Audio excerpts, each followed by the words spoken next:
in comparison to buying an IT business, buying a hair salon was ridiculously easy. And she just wanted to get rid of it. Very healthy, profitable company. What she wanted was an exit.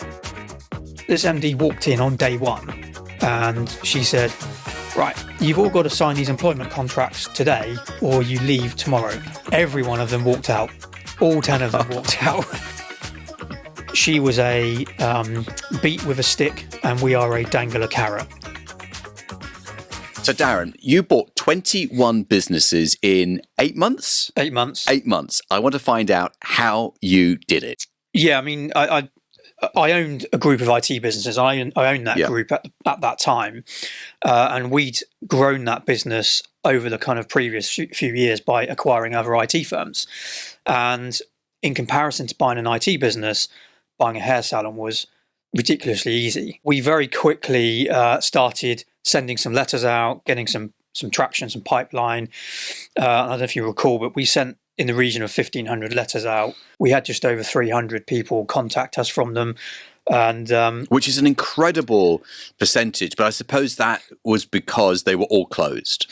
They were all closed. There was a lot of, time to think, time to reflect. And rent to pay.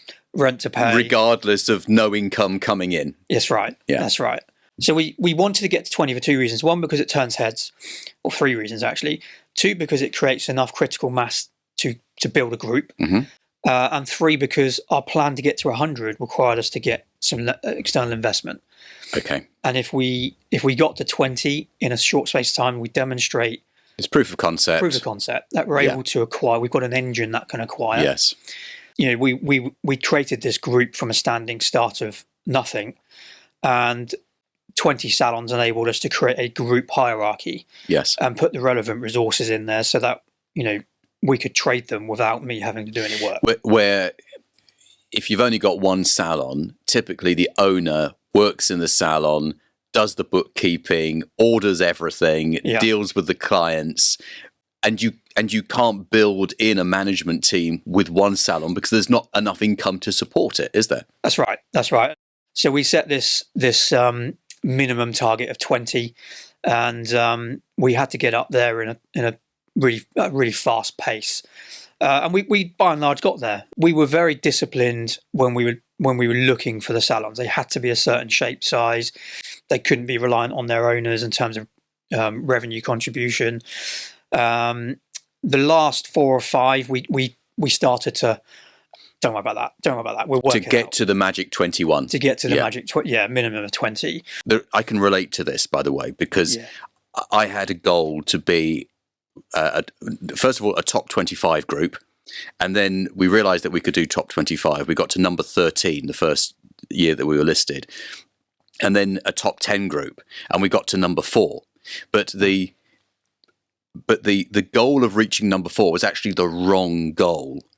Because same situation as you, we took our eye off the ball on some of the diligence. We did deals that maybe we wouldn't have done just to get those numbers up. Mm-hmm. So we've got rid of some of the rubbish ones and replaced them with better candidates, which probably we should have done at the time. And what determines a rubbish one then? What were the characteristics of those? So we bought a couple where they were, we bought the lease. 1 or 2 members of staff, if that. So we effectively had to try and rebuild the client base, rebuild the revenue. All of the others, we bought the revenue, we bought the staff, we bought everything inside the business. So whilst COVID had an impact on them, there was enough critical mass in them that to recover post-COVID. Yes. So because this is a bit of a drum that I'm beating at the moment about buying distressed businesses, because I've bought distressed businesses, and actually I've been successful with that turnaround and that sale on to someone else. But I've also bought distressed businesses and failed because I've just given up on it. It's just too much effort, too much work. So I always say buy solid, profitable businesses, because the business might look good for a pound, but you're going to pay in terms of time, stress, energy, and probably have to put money in. We've not had to put any cash in ourselves, but certainly they were draining cash flow from the group. But the main, the main challenge we had with them was the drain on time, as you mentioned. We were very optimistic. when we took them on, we said, "Oh, don't worry about it. We'll find clients." Because he's already bought 15, 16. Yeah. So it's like, we know what we're doing now. Yeah. That's it. And actually, in reality, you're coming out the back of a pandemic, finding new clients in that sector, as many sectors is the same. It's not easy, even though we've got a marketing team in our business. It takes a good 18 months to build, a column of clients for one person, let alone a team of 5 or 6. We knew that. But actually, one of the assumptions that I made was this is a recession-proof sector. Mm-hmm. When these doors open, you're going to have a flood of customers running through the door to get their services and get their haircut and whatever. And actually, the entire sector, we work quite closely with Weller on this in terms of tracking it. The entire sector, certainly up until this year, has been trading at about 30%. And we noticed that across all of our salons. But one of the benefits of operating a group is, and having the right resources and team in our head office, was we were able to react and engineer our way around that. So rather than us crossing our fingers and hoping the sector recovers, we just re-engineered the cost across the group, and we brought it down to trade within the landscape that it was facing. Okay, which again, I suppose, if you were the owner of one salon, you don't have that. You don't have any scale. You can't make decisions like that. That's right. It's very difficult to do it with one to a handful of these businesses, because these are, a salon is a micro business. They're very small. A good salon business is 250 to 300 grand of turnover. So it's much more difficult to engineer cash flow and engineer balance sheets and all of those things that you can do in larger companies, but actually glue loads of them together, and actually you can be quite smart about what you do. So we've got them all grouped in various locations. So there's 2, 3, all within a 5-10 mile radius. So you can suddenly start consolidating down headcount and doing all those nice things. You're watching this because you're interested in buying a business, so get my business buying toolkit free of charge. 17 downloads, videos, reports, and my books as well, completely free of charge. The link is right below. Over what period of time did you do that? I mean, how this sounds like quite a piece of work to accomplish with 21 locations. So, what time frame are we talking about? I'd probably say 18 months it's taken. Okay. We've just about, so between April and back end of 2021, so April 21 and December 21, we stopped buying them because we were looking at this group of salons that lots of different pay scales, pricing structures, and so on. So we just stopped buying. We went into 22 and we bought 4 salons last year. And actually they were, all 4 of them, really fantastic deals. I mean, one of them, the lady wanted 100 grand for a business making 80,000 in profit. Right. So we've done some really smart bits of business in the last 12 months. So this is something which I think we should explore, because everyone starts off thinking that the way to buy a business is you go and borrow money using your house as collateral. The bank gives you the money. You write the check. The owner gives you the keys. You own the business. Good luck. And of course, you can do that. And I think many people do that, but it's not the smartest way of doing it. Now, you obviously got yourself educated about all the different ways of doing this, and probably developed your own tweaks to processes for your sector. What we're using now is the fact that we have a group of salons and we are known in the sector as being acquisitive. So we get a lot of inbound inquiries now because we've got a good reputation for buying in that space. We get a lot of inbound inquiries, and one of the first things that I say to people if I speak to them is, we've got a lot of salons.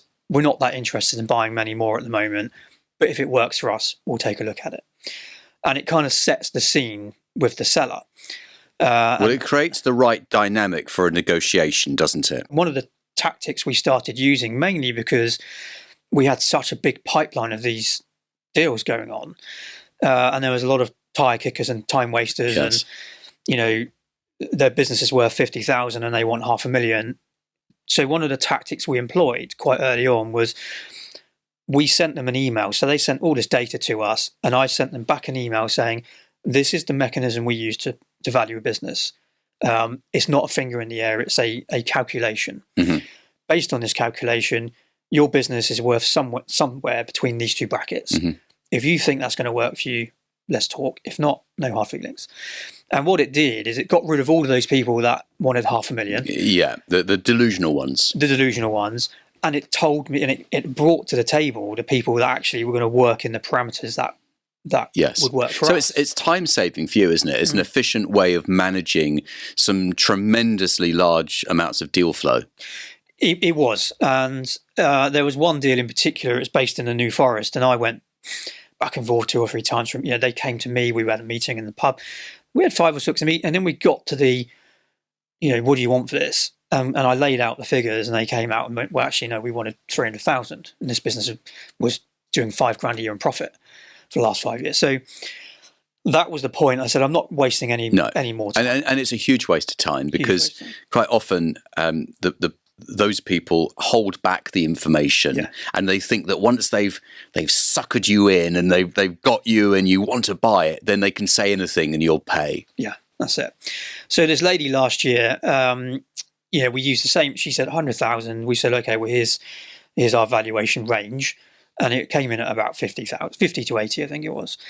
She refused to do a deal at that level, so we both walked away.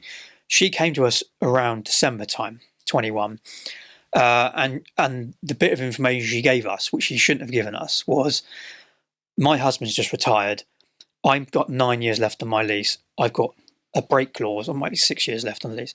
I've got a break clause in December, and if I don't exercise it in December, I'm in for the rest of the term. She told us that up front, and we went back and, before she told us it, we said, look, we'll give you 30,000, but no more. We're not really interested in buying salons, all of the usual spiel. And then she told us this information, and we used that as bad as it sounds, but we used that as leverage to say, actually, Omicron, whatever it was called back then, it's just come out. We don't know if there's more lockdowns. This is a huge risk to us. The only way we'll do this deal is if you give us the business and keep a month's worth of revenue in it. So she was effectively paying you to get out of a lease obligation that she didn't want. Correct. And would cost her way more money than what she was going to give you. Yeah, and her motivation to sell, and that's what we always look for really early on, is why do you want to sell? What's the driver for it? Mm-hmm. And her motivation to sell was her husband had retired. She'd had this business 16 years. She was a telecoms consultant. She wasn't in the sector, and she just wanted to get rid of it. Very healthy, profitable company. What she wanted was an exit. She was less interested in the money. Well, it's interesting because you make a very good point. And everyone who hasn't bought a business before thinks that it's going to be all about the money, because they've been watching Shark Tank and Dragon's Den, and they think that everyone wants maximum financial result. But the reality is there are far more important things to people than money. And it usually starts off with retirement, and retirement is often linked to some sort of illness, ill health. Then there's just stress, not enjoying it anymore. And when it is about the money, it's those people that have completely unrealistic expectations on value. Yeah. Actually, almost all of the deals we've done, the motivation has been around retirement. We bought one in London, actually, last year. Might have been a year before, actually. The lady was 74 years old. She'd had the business 40 years. Her mum had had it 20 years before that. Right.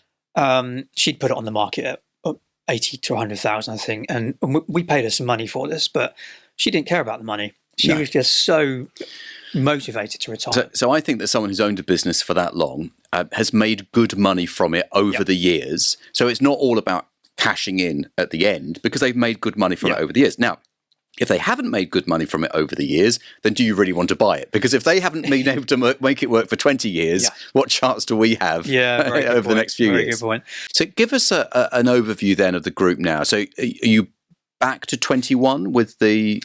Yeah, we're at 21. So we've sold 4, we've bought 4. Okay. So we've replaced some bad ones with some good ones. Yeah, good. And I think that's natural in every sector. The group sort of is like an accordion. It expands and it contracts, and contracts, because you want to purge the ones that are a drain on cash flow, maybe a drain on time, maybe you can't ever hire the right staff. For some reason it's a nightmare, or the lease is a poor lease, or you're stuck within an onerous lease where you're overpaying. Yeah, that's it, and for a variety of reasons. I mean, we've exited out. I mean, there was one we sold for a couple of grand, I think it was, in Swindon. Some we've just, I mean, we bought a business in Alton last year. I mean, this was a £500,000 salon, so it's a good company. But the reason, well, there were two reasons we bought it. One, because we managed to get a really good deal with the seller, driven because she wanted to move to Essex, where her mum wasn't very well and her daughter had moved, and so on. So we bought this business in Alton, one, because it was a good deal, but two, it was a 5 to 10 minute drive from another salon we owned that wasn't doing very well. Yeah. So we shut that one down. We moved the staff. We got rid of we dedupe a load of costs out of the combined salon. And actually the bottom line of the Alton salon went through the roof. Yes. And we got rid of a headache at the same time. Yeah. Yeah. But I mean, certainly back end of 21, we had no appetite to buy. Last year, we've done a lot of consolidation. We bought some more. We're now starting to turn the wheels again on a proper acquisition. Yeah. And we'll probably revisit that. I mean, we've bought in other sectors over the last year as well. So we've launched a marketing business. We've also bought into a marketing business. So we own half of a marketing agency. Okay. We've just bought back into the IT sector, for instance. We're just buying a Spanish restaurant, of all things. Okay. Slightly diverse. Slightly diverse, but yeah, it's a local. So I've known this business for a long. It's been around 40 years. Very, very well known. And as restaurants go, I mean, it's a £1.2 million business doing 300 grand of profit. I've just had someone join Mastermind in Norway. And his background is restaurants, and he opened up 70 restaurants in his sort of corporate career, and he's doing now the same by owning them all himself, but buying the restaurants, and finding a concept and then rolling out the concept. Yeah. So we've dabbled in other spaces, and but certainly in this sector where that goal of 100 is still there. Yes. But we've had to spend a lot of time getting things right with the ones we own. Yes. So we can then go forward. Even onboarding, you take one of these on, having a slick way of onboarding them quickly. Yeah. Absolutely. We found is vital. And this is largely because the sector we've bought in it's a sector where the people are the revenue. They are the product. So in terms of integration, I mean, the most critical part for us was people, staff. And, we bought 21 businesses. Originally, we just said, well, we'll buy all these companies. We'll just let them trade as they are because they've been there for 10, 20 years. We'll do nothing. Leave the brand, leave it all as it is. But actually, the reality of that is you're running 21 different sets of payroll, some weekly, some monthly, some on this rate, some on that rate, 21 different commission schemes. We inherited databases of customers, and they all call services different things. They're doing the same thing, but they call them different things. So you then got to run 21 different software packages, and we ended up merging them all together, and we ended up with something like 500 different services in there because they all, one's a haircut and one's a haircut premium, and they're exactly the same thing. So, our starting point, if we buy any of these businesses, is the people, and getting them on board, getting them on a our pay scale, getting them onto our commission scheme. So, and that's actually a quick win for us because normally we pay slightly above market rates anyway. Our commission scheme's very, very. So in actual fact, getting staff to agree to this is not difficult because they're going to be better off. That's right. Yeah. Well, if it was the other way around, it would be war, wouldn't it? That's right. And we've not come across any yet, for instance, where our commission scheme pays less than what they were on. Okay. So there's some quick wins, and it retains staff because they're very They're very nervous when we take over typically. Yes. But yeah, I mean, we bought these 21 businesses. We opened the doors. We did no consolidation before that, and then all hell broke loose. I guess in April 2021, all hell broke loose with payroll, with systems, with pricing, with stock ordering, suppliers, the lot. So we've got an office full of people, and they've worked incredibly hard, probably over the last 18 months, to try and get this group of disparate businesses under one business structure, I guess, business model. Yes. And we're just about there with it. We bought a couple of salons last month, and now they just drop in. So, people are the revenue is actually a great way of expressing the challenge that we have, in that the talent, the assets, walk out the door every evening, and you want them to come back the next day. Yeah, that's right. And as I say, I thankfully I don't have an active role in the salon group. There's a whole team that look after it, but I'm in the same office. I hear everything going on, and 90% of the issues that I hear are people related. In this sector, it's probably the one disadvantage of the sector is it's entirely reliant on its people. And one of the challenges is, they're very talented people, but traditionally it's not highly paid. Yes. And that creates in itself a lot of movement, just over a couple of pounds here and there. They're not that fussy. I mean, in my previous buy and build, we had people leaving because, again, it was typically minimum wage for the standard workers, leaving to go and work in a fish and chip shop because the hours were better and the pay was better. Yeah, the price, the wages, the hourly rate is driven by the sector. Yes. In my personal opinion, these are very, very talented people. They train for sometimes longer than doctors. Yes, for their skill. Yes. But they're not paid and rewarded. But the business model doesn't allow you to go and pay everyone double the salary because there wouldn't be a business. That's right. And actually, we bought a business in Alton halfway through last year, and they employed quite a smart tactic. It doesn't work everywhere, but certainly in certain locations, they pay way above market rates. So to give you an example, £10 an hour is about right across most salons. They were paying as a minimum £14, but as an average up towards £18 to £20 an hour. Yeah. And what that's created, because we looked at it and we were like, crikey, how are we going to? We can't put them on our pay scale. They'd all walk out. So we left it. But actually, what it does is it creates competition for their place in that salon. So they employ 15 people. And there's a queue of people waiting. And so they can't go to the salon down the road because they'll get paid less. Correct. So they want to retain their place. Correct. Oh, interesting. Yeah. And there's really, the lady who owned this business, is a really smart move, I think, by her. A courageous move, actually. Courageous. Yeah. But very smart, very tactical. Because these people, they turn up every day. They really work for their targets. They don't want to lose their spot in that salon. They want to be put on performance review if they're way off track. Yeah. And they know there's a queue of people in these other local salons that want their spot because they want that hourly rate.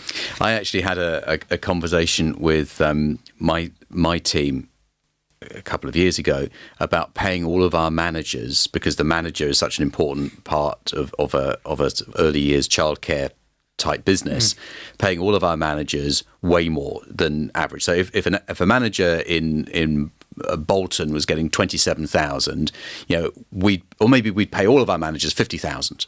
Yeah, so they way more. Yeah. So we would attract the very best talent. We would have people queuing up to be our managers because the manager was the person who influence the success of the business. And even though I brought this subject up several times at meetings, it just never flew. It just never worked. With the benefit of hindsight, I should have stuck to my guns and made that happen because it would have made a difference, I think. Yeah, I think so. I mean, like I said, I don't know if it works in every location. I mean, talking about integration, we inherited 21 businesses and they all operated slightly differently from each other. Yes. So things like pricing structures, even now we can't have one price book across all of our salons because some are in affluent locations, and some are not. Yes. So we've created this whole grading. Now we've got ABC salons and grade A salons. That's the price book. Grade C salons. That's the price book. But then you've got to have the pay reflect. Yes, absolutely. So I suppose you are going to be in different demographics, aren't you? Yeah. And the demographics drive the pricing and the salaries. Yeah. But the one thing we did, and for anyone, it's a really good tip, I think. Because the one thing we've done is we've operated from day one based on slices as a percentage of revenue. So let me explain that.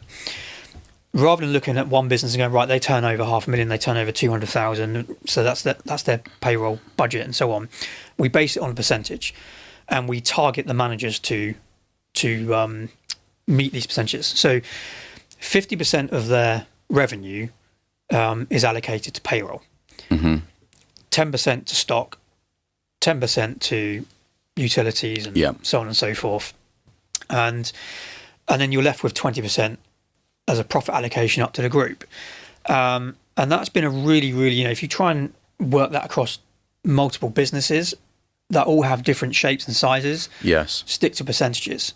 Yes, exactly. And then as the business grows, the percentage remains the same, but the amount grows. Correct. Yeah. And it helped us, certainly the team in our office, it's helped them very, very quickly look at a business we own, but also businesses that we're talking to, and say, okay, well, their payroll is 70% of their revenue. It's too high, so their headcount needs to come down, or their revenue needs to go up. One of those two things needs to happen. Yeah, had exactly the but same we also situation. look at businesses that come across the table and go, right, well, their stock orders are 20%, so actually we're going to bring that down. So you can actually see the opportunity in an acquisition, can't you? Yes, absolutely. Yeah, if we own this business, then this is how much profit it would make. Yes, correct. Yeah. Are you a business owner and you want to grow via acquisition? Then you need to be part of my mastermind program, where we hold your hand all the way through the entire process to make sure that your first acquisition is a resounding success. I put some information in the video description below. So I think you're absolutely spot on to say, culture, people, integration of the people is incredibly, in fact, anything to do with people is challenging, isn't it? What would be the next thing on our sort of virtual list of integration challenges? I mean, one of the first things, actually, before people we do is we get control of money. Yeah. That's the very first thing we do. We even try and do that before we've completed a deal. So we get control of money, we get control of cash flow. Are you buying the companies? Yes. Yes. So you need access to that bank account. Yes. Which, as you probably know, it's the banks in this country don't lend themselves to that happening. No. So you've got to cheat a little bit on that. You've got to cheat a little bit on that. Yeah. We've done a couple of asset deals, but most of them, 90% of them have been share sales. So that bank account access is crucial. But regardless, the first thing we do is get control of money, get control of cash flow, onboard payroll, so we make sure we can pay the staff, because a lot of them in that sector are weekly. Yeah. Then we deal with the people. Shortly after that, we deal with systems. So we want, and what I mean by that is, we want to have eyes inside the salon, and we use software to do that. So, we've got one bit of software. All of our salons are inside of that software, and we can see on a daily basis, revenue, stock orders, petty cash, who's put cash through the till. Yeah. So, do you accept cash? We don't, as a rule of thumb, right, but you're trying to reduce it. Inherently, it makes its way into the till. From time to time, but we try not to.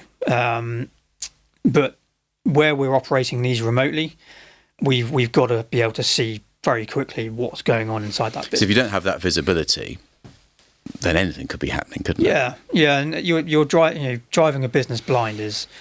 I've done that years and years ago.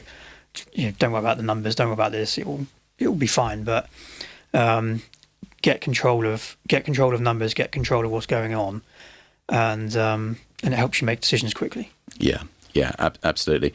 So. What else around the money side of things? Tell us about your finance team. So obviously, when we buy a business, we inherit the bank accounts as they are, the accounting systems. Yes. Which certainly in that sector, a lot of them are outsourced to bookkeepers and accountants.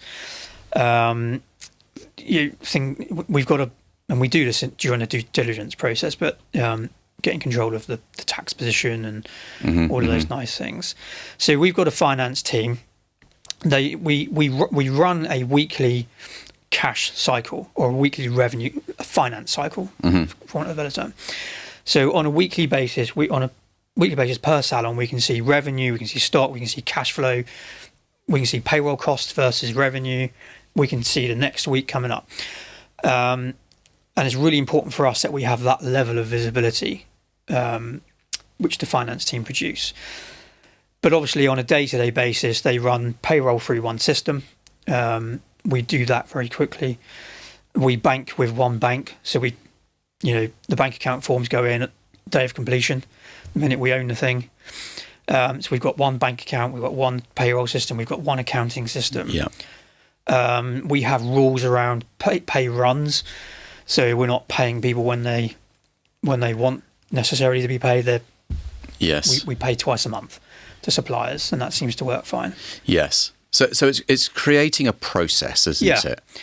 It is, and even things, stock ordering in this sector, it's not something that we can directly control from head office because the businesses there, they need to, we've got 5 of those missing, we need to buy 5. So we can't really influence that, but we have got a process where that comes through head office. We compare it against revenue. If it's wildly out, we pull them up on it. But there is some control in place for that. Okay, very interesting. And you've got an FD that has been with you since the start, or so it's a different FD to what we started with. But, I mentioned... What happened to the first one? She left.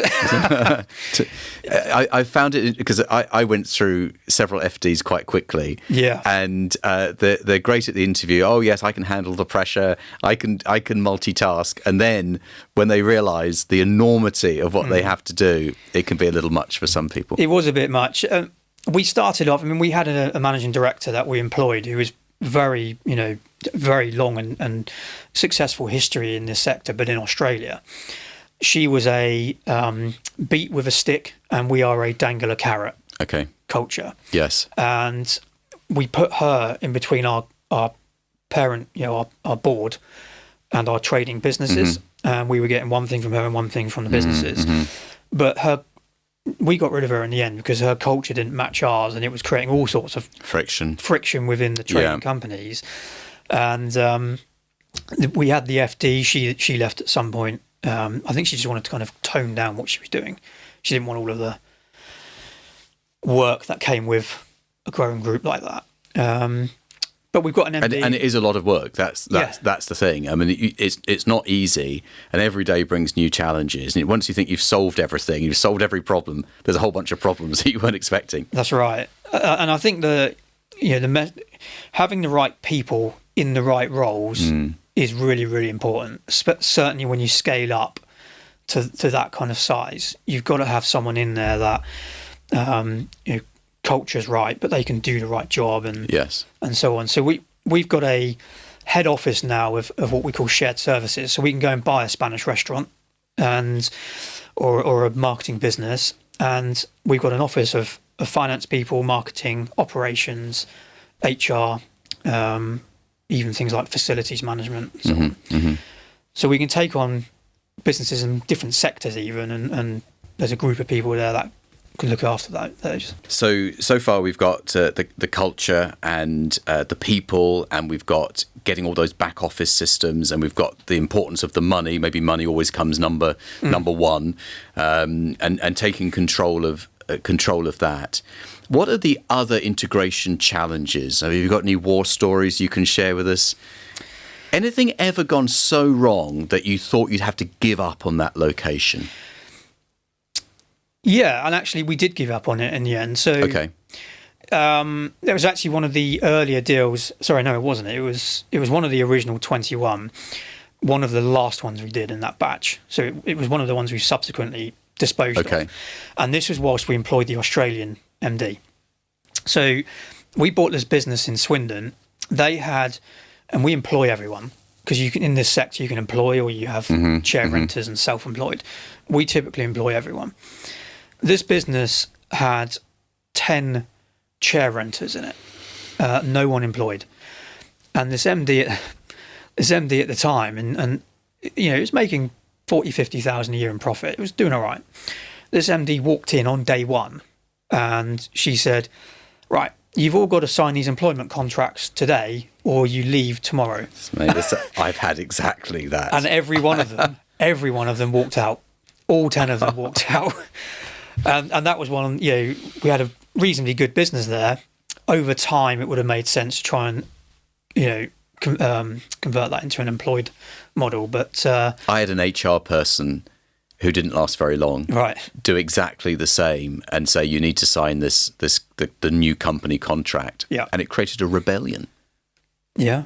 It was massively damaging. Yeah. And that, you know, that one action alone, we lost all of it. We had to go and employ new staff. Then you've got cash bleeding out of that business. And also you lose your client base whilst you're recruiting. And of course, it's such a relationship-based business that people want to go to the hairdresser. I mean, yeah, I don't require much hairdressing, but I like the same guy to cut my hair. Yeah. so it is a relationship. And then you've got to start, basically it becomes a startup.